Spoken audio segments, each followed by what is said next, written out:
Amen. On va lire ensemble dans Luc 5, alléluia, et il est dit cela.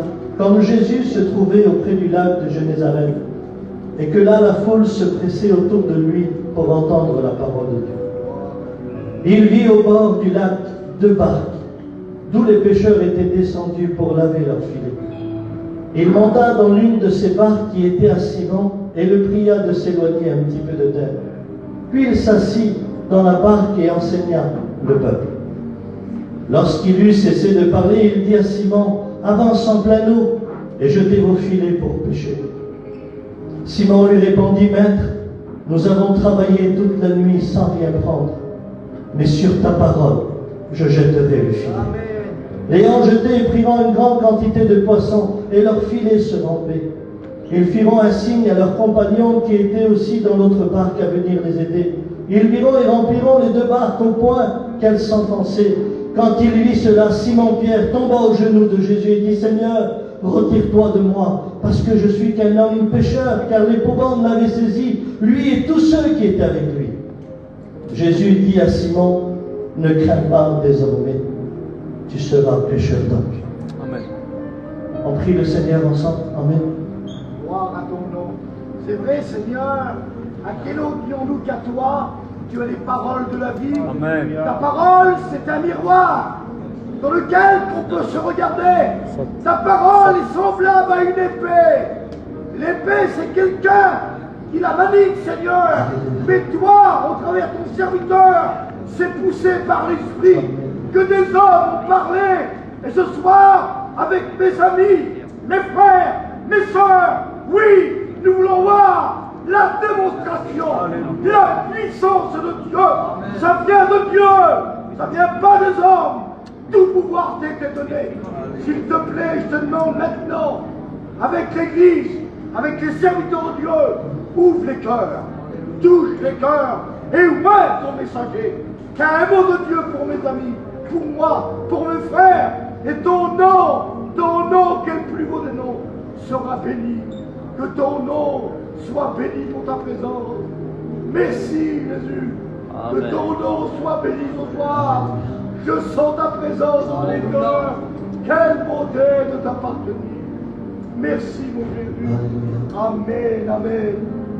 Est-ce qu'on peut dire Amen? Amen. Gloire à Dieu. La Bible dit qu'un soir avant, Pierre va prendre sa barque, va prendre son filet, il va prendre ses amis, il va partir sur le lac de Galilée. Parce qu'en Israël, dans ce lac-là, le soir, les poissons montent à la surface. Et la journée, ils vont en profondeur. Ça veut dire que Pierre avait choisi un moment de facilité pour aller pêcher. Il a été en pleine nuit. Et puis je vois, Pierre devant moi dans cette barque. Il va prendre le filet, et puis vous savez, Pierre, c'est un homme de caractère. Il va jeter le filet. Et quand il va jeter le filet, le premier coup, il va tirer, et puis il ne va rien prendre. Quand il va jeter la deuxième fois, il ne va rien prendre non plus. Mais il ne lâche pas l'affaire. C'est un homme de caractère. Et il sait que c'est un moment facile. Il jette le filet la 3e fois, la 4e fois, et puis dans son filet, il n'y a rien. Ça a dû être une nuit difficile, compliquée, alors que ça devait être une nuit facile à prendre des poissons, que la pêche soit un fruit et que sa barque soit remplie. Et puis il craignait quelque chose, c'est que la journée allait arriver. Et quand le ciel s'ouvre, alors les poissons vont en profondeur. Il le sait que si le ciel s'ouvre, ça va être compliqué pour lui, pour jeter le filet. Alors il l'a jeté toute la nuit, la Bible dit, et il n'a rien pris. Et quand le ciel s'est ouvert, alors il n'avait plus envie de jeter le filet, parce qu'il savait que les poissons ont été en profondeur. Et la Bible dit qu'il a pris ces 2 barques, et les a mis au sec sur la rive. Pas plus triste pour un pêcheur de ramener ses barques sur le sec, avec un filet vide, avec une barque vide. Et la Bible dit qu'ils ont descendu de la barque pour laver leur filet et pour réparer leur filet. Et puis certainement, pendant que Pierre était là, il a dû se dire comme tous les hommes, Pourquoi tout est difficile pour moi? Pourquoi tout est contre moi? Pourquoi quand j'y vais que c'est facile, c'est difficile? Il a dû se dire, mais je suis poisseux, je suis maudit. C'est pas possible, les poissons étaient à côté de moi. J'ai été la nuit, ils devaient être dans le filet. Pourquoi j'ai rien pris? Et pendant que Pierre était dans ses sentiments qui le détruisaient, dans ses pensées qui se détruisaient à l'intérieur de lui, il a dû être triste. Mais il va se passer un fait qu'au même moment, Jésus va s'approcher. Il est entouré d'un peuple qui va écouter la parole de Dieu. Et la Bible dit que Jésus vit deux barques, d'où les pêcheurs étaient descendus pour laver leurs filets. Et vous savez dans quelle barque Jésus va monter? Dans la barque de celui que rien ne va dans sa vie. Il monte dans la barque de celui qui a essayé et qui n'a pas arrivé. Il est monté dans la barque de celui qui s'est dit, je suis maudit, je suis poisseux, tout est contre moi. Pourquoi que Jésus ne monte pas dans notre barque? Parce qu'on va le lire après. Et peut-être que toi, ce soir, tu as fait comme Pierre. Tu as ramené ta vie, tu as ramené tes barques en Espagne. Et tu les as mis sur la rive. Et au moment où je prêche, tu es en train de nettoyer ton cœur qui est le filet. Tu es en train de nettoyer le filet qui est ton cerveau. Et tu es en train de te dire, pourquoi mon foyer ça va pas? Pourquoi mon ministère ça va pas? Pourquoi ma famille ça va pas? Pourquoi ma vie ça va pas? Pourquoi tout est difficile pour moi? Pourquoi tout est contre moi? Pourquoi la vie est dure avec moi? Tout ce que je fais, ça va pas. Tout ce que je veux entreprendre, ça va pas. Tout ce que je veux faire, j'y arrive pas. T'es comme Pierre. Mais ne t'inquiète pas. Ce soir, Jésus, il monte dans ta barque.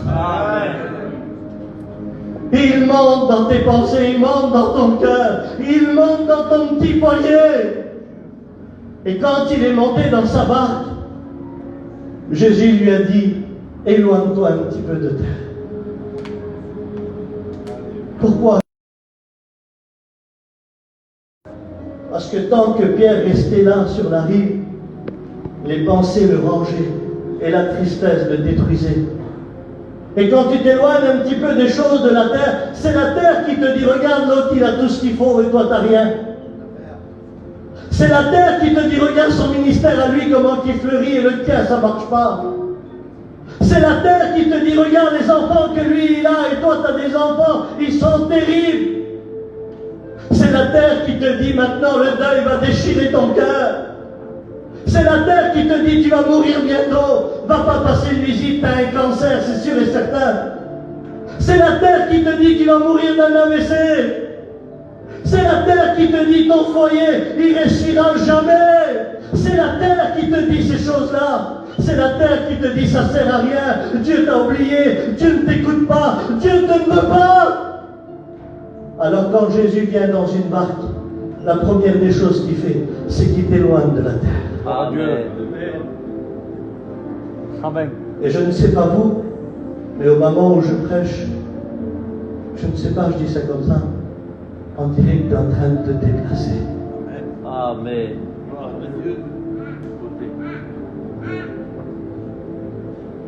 Toi qui réparais ton filet, toi qui le nettoyais, tu es en train de te déplacer. Mais moi, quand je dors mal la nuit, je suis très énervé le lendemain. Si je n'ai pas un bon sommeil, mon caractère, il refait vite surface. Je ne sais pas si vous êtes pareil. Imaginez-vous, Pierre, il n'a pas dormi de la nuit. Il a jeté le filet toute la nuit. Il a essayé de prendre et il n'a pas pris. C'est très frustrant pour quelqu'un qui essaie et qui ne reçoit pas. Et il voit un homme barbu avec une robe rentrer dans sa barque et lui dit, déplace-toi. Il aurait pu lui dire, mais qu'est-ce que tu veux, toi? Déjà, je suis fatigué. Qu'est-ce que tu veux de moi? Va dans une autre barque. Mais Pierre ne parle pas. Vous savez pourquoi? Parce que quand Jésus arrive, les choses s'arrêtent pour que lui commence. Et je ne sais pas, mais certainement quand tu viens au séminaire, tu t'es plaint de ta vie. Mais il semblerait que dans cette réunion, tu fais comme Pierre, tu dis rien, tu te déplaces. Et pendant qu'il se déplace, la Bible dit que Jésus va prêcher et il va enseigner le peuple. Je ne sais pas vous, mais j'aurais aimé être là. Imaginez-vous quand on écoute les hommes de Dieu. Vous avez vu hier la réunion? J'étais là et j'étais cloîtré sur ma chaise et j'écoutais et je pleurais. Quand les anciens prennent la parole, je suis béni. Imaginez-vous, Jésus était en train de prêcher. Pierre ne le sait pas. Mais la Bible dit dans Romains 10, 17 que la foi vient de ce qu'on entend. Et de ce qu'on entend vient de la parole de Dieu.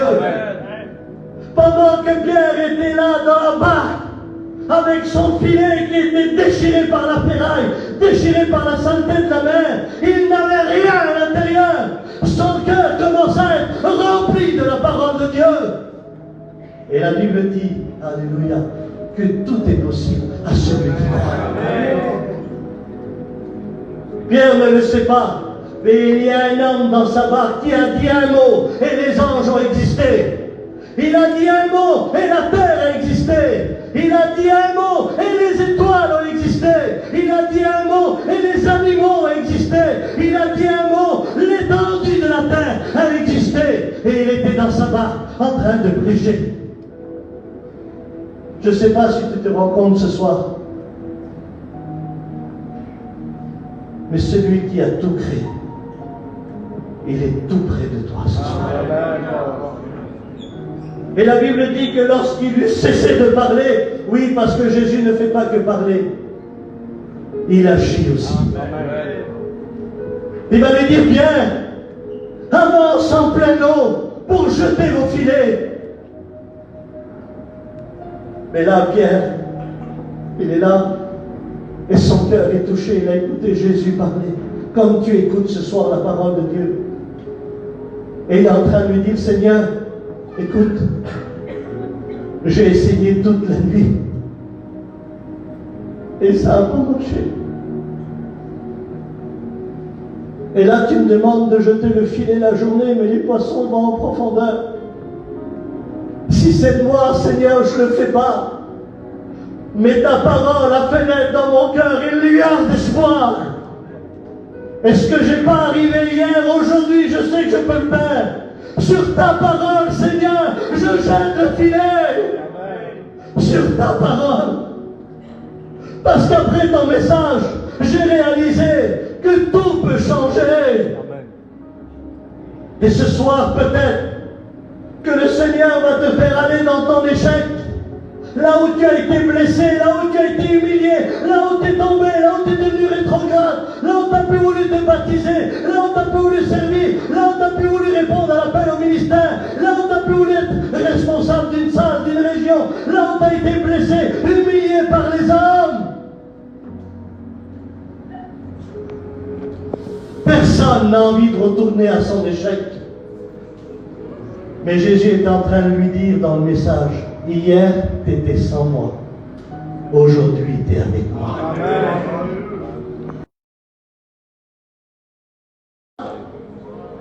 La Bible dit qu'il a jeté son filet. Quand il a jeté son filet, 15%. Il y a tellement de poissons à l'intérieur, mais je vais vous faire rigoler d'abord. Je vais faire une petite blague avec vous. On va descendre dans le monde sous-marin. Pendant que Pierre et Jésus parlaient, et que Pierre a jeté son filet sur la parole de Jésus, les poissons se sont parlé, mais en profondeur. Et ils ont dit, t'as vu, c'est encore Pierre. Quel rangeur. T'as envie d'y aller, toi? Non. On s'en va à chaque fois, c'est lui qui vient. Et quand les poissons partent, il y en a un qui vient et dit, hé! Arrêtez! C'est pas Pierre qui nous appelle, c'est notre Créateur. Ramenez vite dans le filet. Il dit, et la chose arrive. Il ordonne, et elle existe. Et il dit, j'ordonne à la bénédiction de te poursuivre. Il peut faire naître aujourd'hui les choses que tu cherches il y a des années pour ton foyer, pour ton cœur, pour ta famille. Mais est-ce que tu es prêt à lui faire confiance? Est-ce que tu es prêt à prendre le filet dans ta main où il n'y a rien dedans? Est-ce que tu es prêt à passer à l'acte? J'ai vu un reportage sur la pêche. Il y en a qui ont des filets de grue. Ça, c'est les milliardaires. Mais là-bas, en Chine, de l'autre côté, ils ont des petites barques et des petits filets. Et quand ils prennent rien, les pêcheurs, ils plient le filet. Et quand il est plié, c'est très difficile de le lancer. Il faut le lancer ouvert. Je ne sais pas il y a combien de temps que tu as plié le pardon, que tu as plié la prière, que tu as plié la sanctification. Je ne sais pas il y a combien de temps que tu as plié les choses de Dieu dans ta vie, que tu ne veux plus t'en servir. Mais tu peux commencer à les prendre dans tes mains. Parce que ce soir, Jésus va te faire utiliser ton filet à recevoir ce que tu attends dans ton cœur. Ta prière peut être exaucée. Ta vie peut être changée. Tu peux commencer à croire parce que tu verras la gloire de Dieu. Alléluia. Et quand il a jeté le filet, la Bible dit qu'il y avait tellement de poissons qu'il ne pouvait plus relever le filet. Tellement qu'il y en avait. Lui qui n'avait rien, maintenant son filet est rempli. À tel point qu'il est obligé de faire un signe à ses compagnons. Vous voyez ce petit signe? Moi, quand j'étais dans le monde, mes frères sont là. Quand ils me voyaient, ils me faisaient ça. Par la peur, je repartais 3 jours. Je ne rentrais plus. Parce que quand j'étais dans le monde, je ne rentrais pas. Ils savaient que je faisais des choses du monde. Et il y avait des signes qui me paniquaient dans ma vie. Et un jour, on m'a fait ça devant l'église. Le signe avait changé. Je savais que ce signe-là pouvait me donner quelque chose. Si Jésus vient agir dans ta vie ce soir, tu peux commencer à faire ce petit signe. La Bible dit que la deuxième barque qui est venue, c'était leurs amis. Ils ont tellement rempli les 2 barques qu'à tel point les 2 barques s'enfonçaient. Et je disais dans mon cœur, Jésus, est-ce que tu peux remplir une barque que tu n'es pas? Remplir celle que tu es toi, je comprends, mais celle que tu n'es pas, est-ce que tu peux la remplir? Oui. Oui. Tu peux appeler ton compagnon qui n'est pas chrétien, tu peux appeler ta compagne qui n'est pas chrétienne, tu peux appeler tes enfants, tu peux leur faire un signe. Parce que même si Jésus n'est pas dans leur barque, il est capable de la remplir. Il est capable de la bénir. Il est capable de te donner en abondance. Il est capable de donner un poids solide à un tel point qu'ils s'enfonçaient. Vous savez ce que dit la Bible? Quand Pierre a vu ça, il est tombé aux genoux de Jésus. Lui qui était triste, lui qui était... Il s'est retrouvé au pied du Maître. Il y a combien de temps que tu n'es pas au pied du Maître? Tomber à genoux de Jésus, c'est un sentiment dans nos cœurs de nous faire croire qu'il n'y a que lui qui peut faire quelque chose. Vous vous rappelez de Jairus? Tant que sa fille mourait, il regardait ses galons. Il dit, mais je ne peux pas, je suis chef de la synagogue. Ma femme, on ne peut pas l'appeler. Je suis dans une autre religion. Et sa femme est là, oui, mais la petite est en train de mourir. Et lui, il regardait ses médaillons. Oui, mais le grand rabbin m'a mis chef de la synagogue. Mais je peux pas. Et la femme disait, oui, mais la petite est en train de mourir. Et puis là, il regarde ses galons, il regarde sa petite, il regarde ses médaillons, il regarde sa petite. Et il s'est dit, mais il n'y a que lui.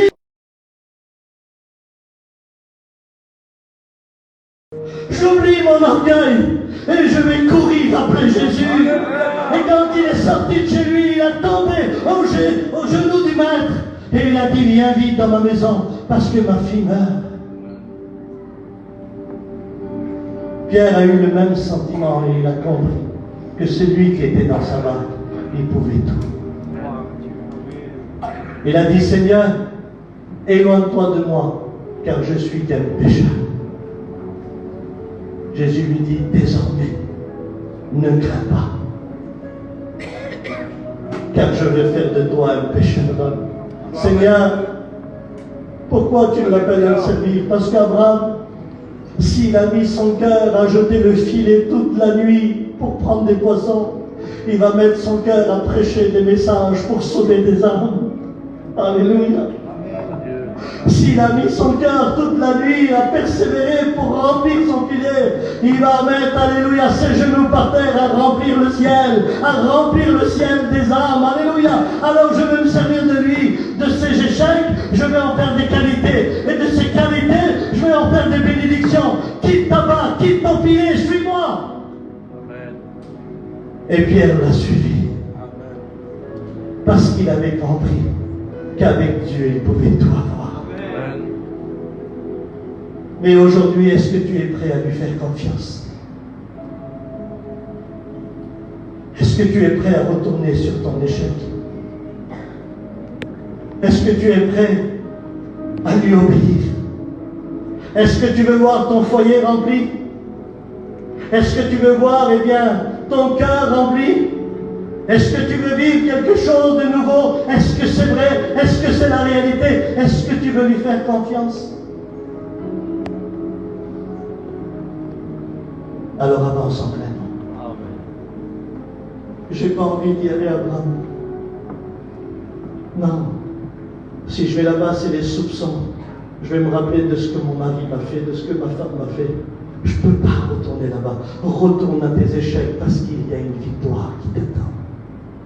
Je ne peux pas aller là-bas, Abraham. C'est là où on a parlé sur ma fille. On l'a sali, on l'a blâmé. On l'a sali sur les réseaux sociaux. Je ne peux pas pardonner ces gens-là. Avance en plein nom. Alléluia. Dieu change le mal en bien. Amen. Retourne à ton échec. Non, Seigneur, je ne peux pas aller là-bas. C'est là-bas que je suis tombé. C'est là-bas que j'ai fumé. C'est là-bas que j'ai bu. C'est là-bas où j'étais attiré par la convoitise. Je ne peux pas.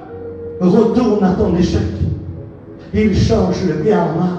Amen. Si tu le crois, tu verras la gloire de Dieu. Alléluia. Avance en plein eau.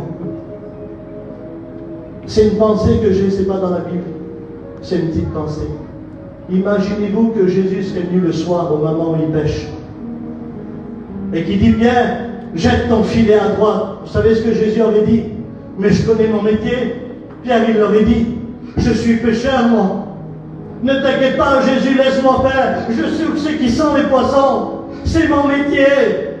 Si Jésus serait venu à ce moment-là, il n'aurait jamais vu la gloire de Dieu. Mais Jésus savait à quel moment venir. Amen. Il est venu dans un moment où ses barques n'étaient plus sur l'eau et son filet était vide. Et j'aimerais te dire qu'en ce moment, tu as tout essayé dans ton foyer, tu as tout essayé dans ta vie. Il n'y a rien qui va. Au bon moment, Jésus est venu te voir. Amen. Éloigne-toi un petit peu de la terre. Et si c'était ce soir que tu appartiens à Dieu. Je ne suis pas prophète. Je ne suis qu'un simple serviteur comme mes frères. Mais je le sais ce soir. Je ne sais pas il y a combien de temps que ta barque est sur la rive et qu'elle n'est plus sur l'eau parce que tu es découragé, parce que tu es en miettes, parce qu'il n'y a plus rien qui va dans ta vie. Jésus monte dans ta barque. Amen. Et il te dit éloigne-toi. Il te dit avance. Il te dit jette ton filet. Il te dit suis-moi. Si tu lui fais confiance, il y a des conditions qui vont emporter la bénédiction dans ton foyer. Alors je vais le dire ce soir. Je vais lui faire confiance. Amen. Abraham, si c'est moi, je divorce après le séminaire. Si c'est moi, j'abandonne le ministère après le séminaire. Si c'est moi, je ne veux plus croire en Dieu. Si c'est moi, je ne prie plus. Si c'est moi, j'abandonne tout. Mais sur ta parole, Jésus, amen, je jetterai le filet. Amen. Parce que je sais que si je te fais confiance, je verrai la gloire de Dieu.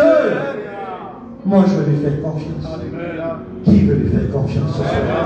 Lève ta main. Lève ta main. Je vous vois, y avait-il encore des personnes? Levez vos mains au nom de Jésus, faites-le! Parce que tu verras la gloire de Dieu. J'aimerais que tous ceux qui ont levé leurs mains se mettent debout maintenant, au nom de Jésus.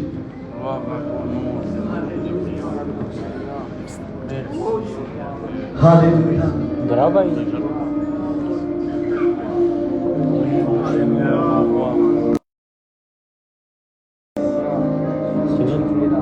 Serviteurs, femmes de serviteurs, engagés, étudiants, candidats, guitaristes, pianistes, diacres, chorales,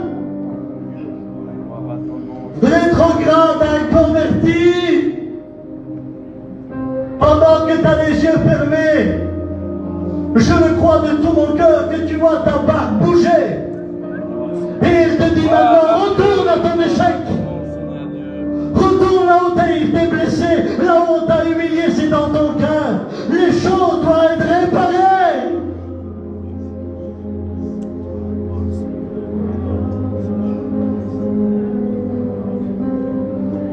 J'aimerais que toute cette partie-là qui se sont levées, que vous venez là, et que toute cette partie-là, vous venez là, parce que vous allez recevoir quelque chose de grand. Venez, ceux qui sont debout, venez.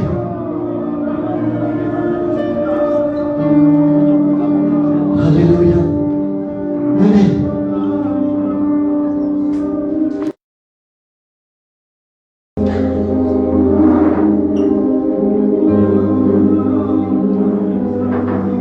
Alléluia. S'élever. Et pendant que tu as les yeux fermés, tu peux commencer à prendre ton cœur dans ta main qui est enfilé.